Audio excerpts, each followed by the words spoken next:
आज एक ऐसी देश की बात हम करेंगे जिस देश में पॉलिटिकल इंस्टेबिलिटी थी नहीं, परंतु डेमोक्रेसी भी नहीं थी और मिलिट्री रूल भी नहीं थी। सोचिए कैसा देश होगा वो। मैं बांग्लादेश की बात कर रहा हूँ। बांग्लादेश का जन्म 1971 में होता है। जब देश आज़ाद हो रही थी, भारत अंग्रेजी मुल्क से आज़ाद हो रही थी, उस समय आज़ाद हुआ था पाकिस्तान और बिल्कुल इलॉजिकल तरीके से पाकिस्तान का हिस्सा बन गया था बांग्लादेश। बांग्लादेश कुछ और नहीं था, ईस्ट बंगाल था। बंगाल को भी धर्म के नाम पर लॉर्ड क्लाइव ने बांटा था। बंगाल एक होता था, एक प्रोविंस होती थी। उस प्रोविंस को पूर्वी और पश्चिमी में इसी बात पे बांट दिया। पश्चिमी बंगाल में ज़्यादा हिंदू रहते थे, पूर्वी बंगाल में ज़्यादा मुसलमान रहते थे।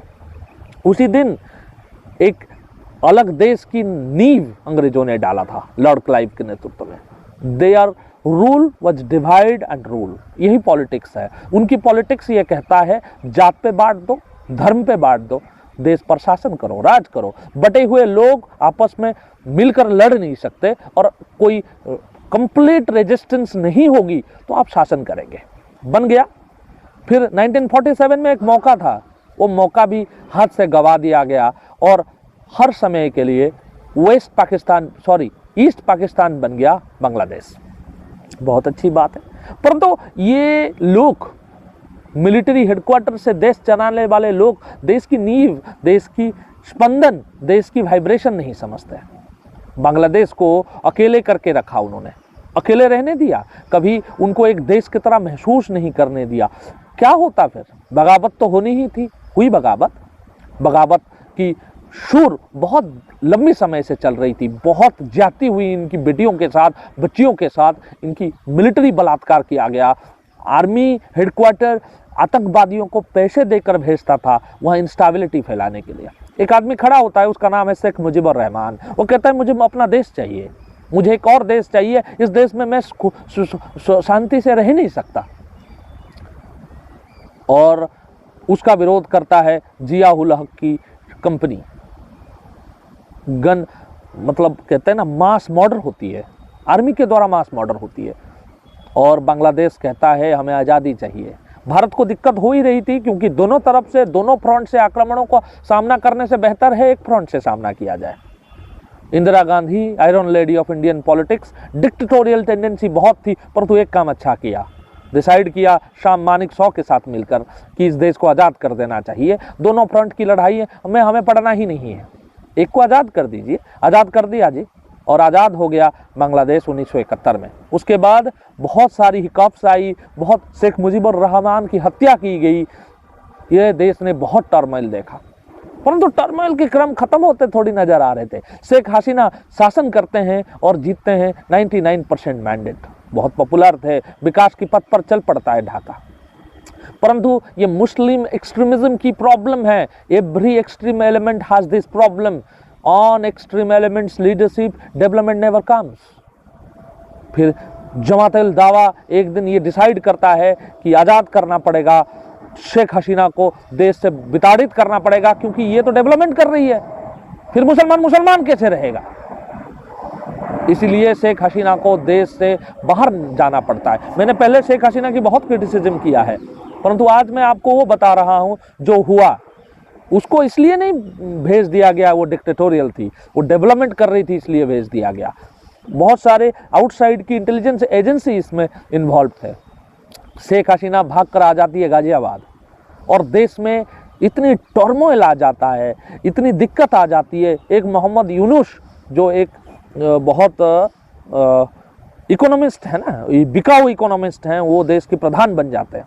उनके समय में देखिए क्या हुआ। बांग्लादेश आज आईसीसी से बाहर चला गया। आईसीसी वो T20 वर्ल्ड कप नहीं खेल रहा। अरे भाई, आप एक इंटरिम गवर्नमेंट हो, इंटरिम गवर्नमेंट की पावर क्या होती है? कल खत्म हो जाएगी इंटरिम गवर्नमेंट, फिर क्या होगा?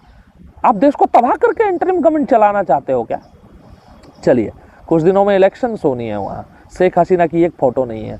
जिसने पिछले 25 साल से देश की शासन किया उसका एक फ़ोटो नहीं है। तो डेमोक्रेसी की ढोंग करने वाले लोग कहाँ हैं? डेमोक्रेसी खालिदा जिया की देहांत हो गया थोड़े दिन पहले। शेख हसीना वर्सेस खालिदा जिया शासन चल रहा था। एक मुसलमान कंट्री में 2 महिला शासन चला रही थी, लीडर ऑफ अपोजिशन खालिदा जिया तो लीडर शेख हसीना तो अपोजिशन लीडर खालिदा जिया। उस देश को आज टर्मोइल में ले आए, पता नहीं कौन जीतेगा। ये मुस्लिम एक्सट्रीमिस्टों के हाथ में पावर आ जाएगा तो क्या होगा। उनका एक बालक को यहाँ क्रिकेट खेलने नहीं दिया गया। मुस्ताफिजुर रहमान फीज को फीज बनाया आईपीएल ने है, बिना आईपीएल को उसको जानता कौन था। तुम कटोरी लेके भीख मांगोगे, कोई भीख नहीं देगा जब तक बीसीसीआई नहीं चाहेगा। बीसीसीआई को बनाने वाला डालमिया अब नहीं रहा, तुम्हारी क्रिकेट बोर्ड भी वो बना के दिया था। भीख में मिली क्रिकेट बोर्ड, भीख में मिली क्रिकेटर्स, भीख में मिले आईपीएल कॉन्ट्रैक्ट को लेके वो लोग T20 वर्ल्ड कप छोड़कर चले जाते हैं। उसको लेके विवाद होती है तो ये कहते हैं कि जब सत्ता आएगा तब देखेंगे। तब सत्ता किसकी है। बांग्लादेश की टर्मोइल के ऊपर आज चिंता होती है, हमारी पड़ोसी हैं वो, और पड़ोसियों के भीतर जब टर्मोइल चलता है चिंता तो होता ही है कि कैसे चलेगा। हमारी एक फ्रंट वेस्ट बंगाल वहाँ से जुड़ा हुआ है। जब वहाँ हिंसा होती है, हिंदू भागकर वेस्ट बंगाल आ जाता है, मुसलमान भागकर वेस्ट बंगाल आ जाता है। हमारे यहाँ जगह नहीं है, हमारे लोग ज़्यादा हैं, कैसे रखेंगे हम रिफ्यूजियों को। वहाँ पे स्टेबिलिटी, पॉलिटिकल स्टेबिलिटी, शांति भारत के फायदे में है। ये बात को मानना पड़ेगा, समझना पड़ेगा और करना पड़ेगा। मैं गवर्नमेंट को एडवाइस देने की पोजीशन में नहीं हूँ, परंतु गवर्नमेंट को कुछ ना कुछ ऐसे करना पड़ेगा जिससे स्टेबिलिटी आए। एक इनस्टेबल नेबर, अटल बिहारी वाजपेयी जी की बढ़िया लाइन था, you can change your friends, you can not change your neighbours. अब नेबर बदल नहीं सकते, अब दोस्त बदल सकते हो। तो नेबरों के साथ तो दोस्ती बनानी पड़ेगी, रिश्ता बनानी पड़ेगी, और वो रिश्ता इन जमात के लोगों से तो हो ही नहीं सकता। ये मैं मानता हूँ, सरकार की जो लाइन है, we don't negotiate with terrorist. उन टेररिस्ट ग्रुपों के साथ नेगोशिएट नहीं हो सकता, पॉलिटिकल ग्रुप के साथ नेगोशिएशन हो सकती है, परंतु पॉलिटिकल सोल्यूशन बांग्लादेश की कहाँ है अभी समझना बहुत मुश्किल हो रही है। क्या खालिदा जिया की बेटा जीत जाएगा तो जमात की प्रभाव नहीं रहेगा? रहेगा भाई, रहेगा। आप you can't go away. Sheikh Hasina आज दिल्ली में बैठी है, गाजियाबाद में बैठी है, बट शेख हसीना की जो प्रभाव 25 साल था इंस्टीट्यूशन पे, वो खत्म हो गया क्या? और शेख हसीना को किसी दिन लौट कर आना चाहिए क्या प्रोटेक्शन के साथ? I don't know. Sheikh Hasina अभी जाएंगे तो उनको मार दिया जाएगा, मुझे लगता है, जो नेपाल में होता था। नेपाल में भी टर्मोइल चल रहा है, फॉर दैट मैटर नेपाल की अलग वीडियो बन सकती है, बट टर्मोइल हमारी बॉर्डर्स पे बहुत है। पॉलिटिकल स्टेबिलिटी पाकिस्तान में दूर से दिख रही है, मुझे वो स्टेबिलिटी नहीं दिखता। That's military rule by Hasim Munir. Shahbaz ऐसा क्या, उसका शरीफ ऐसा झुक जाता है जाके। अरे you are elected leader, fucking elected leader. आप इलेक्शन जीत कर आए हो, आप जाके पैर पड़ रहे हो हसीम मुनीर का। मोदी का पड़ जाते हैं यार, वो शासन कर लेता, तुम्हारे यहीं बैठ के कर लेगा यार। एडमिनिस्ट्रेशन कहाँ है? टर्मोइल है, लोगों को रोटी नहीं मिल रहा है, वहाँ लोग भूख में मर रहे हैं। मिलिट्री एक्सपेंडिचर बढ़ा रहे हो, किससे लड़ना है भाई? इंडिया से लड़ लोगे क्या जिस दिन असल लड़ाई होगी? ये सब स्टेटमेंट सऊदी अरब वगैरह में मैंने स्टेटमेंट सुना उस जंग के बारे में।